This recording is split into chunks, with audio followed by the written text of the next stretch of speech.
müsabiqədən keçən və öz təyinatlarını gözləyən müəllimlərdən danışırıq. Bu təyinat prosesi necə aparılır? Əgər müəllimlər təyin olunduğu bölgələrdə dərs demədən imtina edirlərsə, nə baş verir? Bu barədə sujetimizdə izləyəcəyik.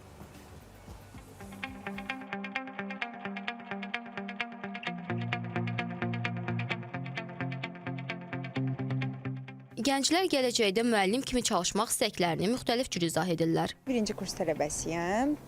Təsiri incəsənət müəllimlik ixtisası üzrə təhsil alıram.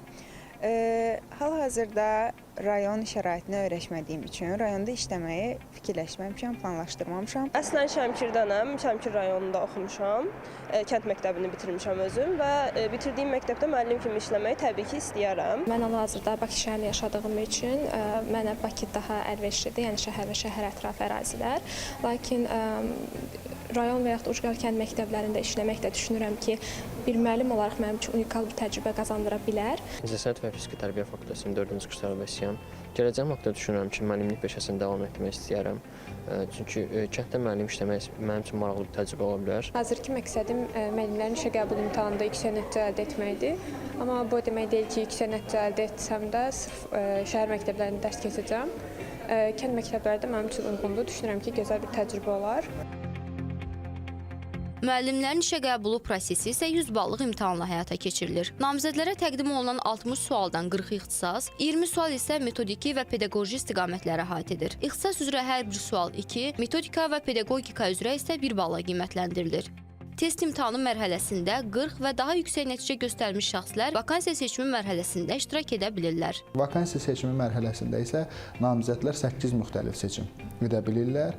Öz seçimlərinə müvafiq olaraq ən yüksək, həmin vakansiya üzrə ən yüksək balı toplamış şəxslər bu mərhələni uğurla başa çatdırmış olurlar və yekun müsahibə mərhələsinə seçim edilir, yekun müsahibə mərhələsinə dəvət olunur. Müəllimlərin yerləşdirilməsi zamanı vakant yerlər, ixtisas uyğunluğu və namizədlərin topladığı balla nəzərə alınır. Təyinatla bağlı seçim müəllimlərin özlərindən asılıdır. Onlar bu 8 vakansiya seçimində öz ixtisasları üzrə istər şəhərdə, istər ətraf ərazilərdə yerləşən vakansiyaları seçə bilərlər. Bununla bağlı hər hansısa bir məhdudiyyət yoxdur.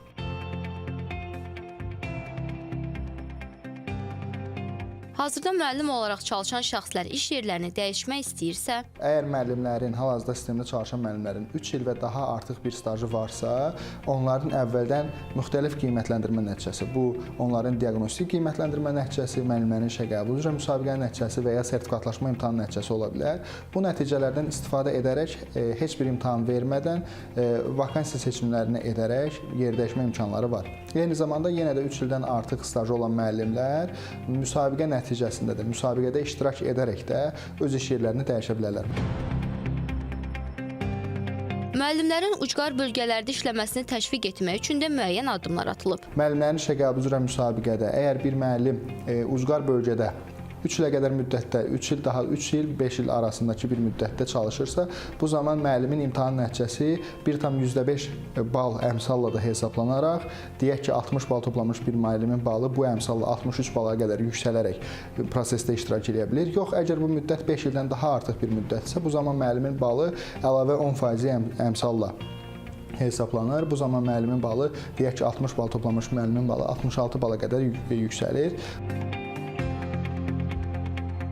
Ümid edirik ki, bu təyinatlar təhsilimizin inkişafına xidmət edəcək.